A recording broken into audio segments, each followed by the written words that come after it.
జై శ్రీరామ్. అయోధ్యలో తెలుగు సాధు సంతులు, మఠాధిపతులు, పీఠాధిపతులు ఉన్న స్థలానికి ఇచ్చేశాము. ఇక్కడ తెలుగు రాష్ట్రాల నుంచి వచ్చినటువంటి సాధువులకు ఇక్కడ గుడారాల్లో ఆశ్రయం ఇచ్చారు. ఇప్పుడే అన్ని రాష్ట్రాల సాధు సంతులు అంటే భాషా ప్రాతిపదికన ఎక్కడెక్కడ ఎవరెవరు ఏ భాష మాట్లాడతారో ఆ భాషలో సాధు సంతుల సమావేశం పూర్తయింది. రేపు జరగబోయే కార్యక్రమానికి దిశానిర్దేశం సూచన ఇచ్చారు. అంటే ఏ విధంగా లోపలికి వెళ్ళాలి, రేపు ప్రతిష్టా కార్యక్రమంలో ఏ విధంగా పాల్గొనాలని చెప్పేసి సూచనలు ఇవ్వడం జరిగింది. సాధు సంతులు అందరూ కూడా ఆ సూచనలు స్వీకరించారు. ఇక్కడ కొన్ని గ్రామాల మాదిరిగా షెడ్లు తయారు చేశారు. చాలా ఊర్లు అయితే వెలిశాయి. చూడడానికి ఊర్లలాగానే అనిపిస్తుంది.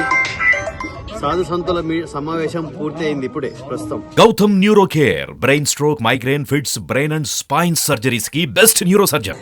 ఈ దేశంలో ఒకే ఒక్క వ్యక్తి తాను ఒక అశ్వమేధాన్ని చేస్తున్నాడు. ఈరోజు ఈ దేశ ప్రధానమంత్రి నరేంద్ర మోడీ గారు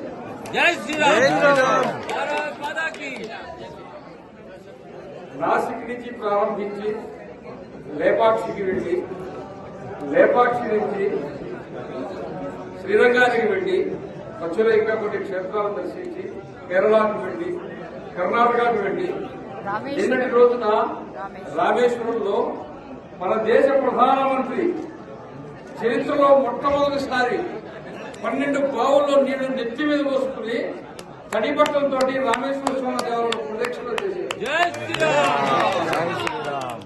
ఇది అశ్వమేధం కాదా? ఈ దేశం కోసం ఏం చేయాలయా? ఇంకా ఈ దేవాలయం యొక్క భవ్యమైనటువంటి భవిష్యత్తు, ఈ దేవాలయ కేంద్రంగా ఈ దేశం, ఈ ప్రపంచం యొక్క భవిష్యత్తు 1,00,000 సంవత్సరాలు ఎలా ఉండాలనేదానికి ఒక ఆధ్యాత్మిక పునాదిని ఏర్పాటు చేసే బ్రహ్మాండమైనటువంటి యజ్ఞాన్ని, తపస్సును, తన జీవితాన్ని ధారపోస్తున్నాడు నరేంద్ర మోడీ కాదా? మనందరం ఇక్కడ కూర్చోన్నాం, మనందరం భోజనం చేస్తున్నాం. ఒక కర్మఠుడై, కర్మజీవి ఈ రోజున మొత్తం భారతదేశాన్ని ఒక ఆదిశంకరాచార్యుడు, రామానుజాచార్యుడు, ఒక మధ్వాచార్యుడు కావచ్చు, జైనుడు కావచ్చు, బుద్ధుడు కావచ్చు, బసవేశ్వరుడు కావచ్చు, అన్నీ తానై ఈ రోజున చివరికి తానే శ్రీరాముడే ఈ దేశానికి పరిక్రమ. ఆంజనేయుడు తానే, రాముడు తానే. ఇది ఒక భావోద్వేగానికి సంబంధించిన విషయం. కరసేవకుల్లో యోచన పెడితే ఆ ఇళ్లలో ఏడుస్తూ ఉంటే గర్భవతులైన భార్యలు, పారాణి ఆరని పడచు పిల్లలు, పెళ్లి చేసుకున్నాడు పీటల మీద నుంచి కరసేవకులుగా 9 నెలల నిండు గర్భిణి ఏడుస్తున్నారు. ఇంట్లో పోయి జైల్లో కూర్చున్నారు. ఇదే అయోధ్యలో, ఇదే లంకలో పౌరులు లేవు. మేము రామ అయోధ్య నుంచి అని చెప్పి ఆస్తుల పిల్లలకి వీరునామాలు రచించి వెళ్ళిపోయారు. ఆ కరసేవకులందరినీ మనమే రైళ్ళకిచ్చి పంపించాం 92లో. వాటన్నింటి పర్యవసానం 30 సంవత్సరాల తర్వాత ఈ రోజున మనం అందరం వచ్చి ఇక్కడ కూర్చోవడం, ఆ ప్రతిష్ఠ చూడటానికి 500 సంవత్సరాల కళంకాన్ని తొలగించి తిరిగి మరలా మనం ఈరోజు ఇక్కడ రాముల వారిని తిరిగి దర్శించుకోబోతున్నాం.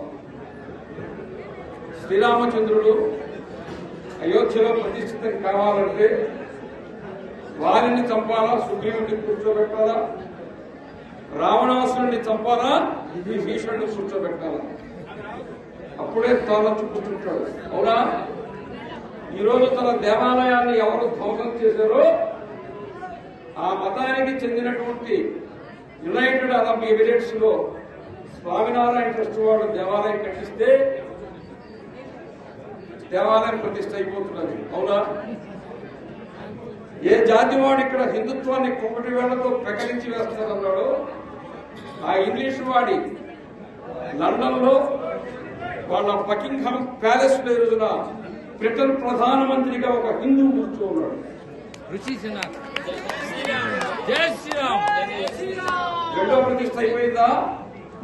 మొదటిది అయిపోయిందా? రెండోది అయిపోయిందా? రాముడు వచ్చి కూర్చుంటున్నాడు. యుగం మారచ్చు, ధర్మం మారదు. శ్రీరాముడి ధర్మం మారదు. ఇప్పటికైనా అర్థమైందా? జై శ్రీరామ్. మనం అయోధ్యలోని హనుమాన్ గడిలో ఉన్నాము. హనుమంతుడి యొక్క దర్శనం కోసం భక్తులు ఎక్కువ సంఖ్యలో వస్తున్నారు. రేపు రామ్లల్లా విగ్రహ ప్రతిష్ట ఉంది కారణంగా వచ్చిన భక్తులందరూ కూడా ఈ రోజు ప్రథమంగా హనుమంతుడిని దర్శనం చేసుకొని హనుమంతుడి కోరికలు కోరుకొని ఇక్కడికి వచ్చిన సాధు సంతులందరూ కూడా ఈ రోజు ప్రథమంగా హనుమంతుడిని దర్శనం చేసుకుంటున్నారు. మనం శివాలయం కనుక వెళ్ళినట్టయితే వినాయకుడిని ప్రథమంగా ఏ విధంగా దర్శనం చేసుకుంటారో ఇక్కడికి రాగానే రాముడి కంటే ముందు వచ్చి హనుమంతుడిని దర్శనం చేసుకొని తర్వాత రాముడి దగ్గరికి వెళ్తున్నారు. కాబట్టి ఇక్కడ చాలా రద్దీగా ఉంది. భక్తులు అనేక మంది లక్షల్లో విచ్చేస్తున్నారు. ప్రభుత్వ అధికారులు చెప్తున్నారు ఇక్కడికి రాకండి, ఇబ్బంది పడతారని చెప్తున్నారు. అయినా కూడా ఎన్నో వందల సంవత్సరాల కళ నెరవేరుతుంది కాబట్టి ప్రజలు ఆగకుండా తండోపతండాలుగా విచ్చేస్తున్నారు. కాబట్టి అందరూ వీక్షించండి. జై శ్రీరామ్, జై శ్రీరామ్.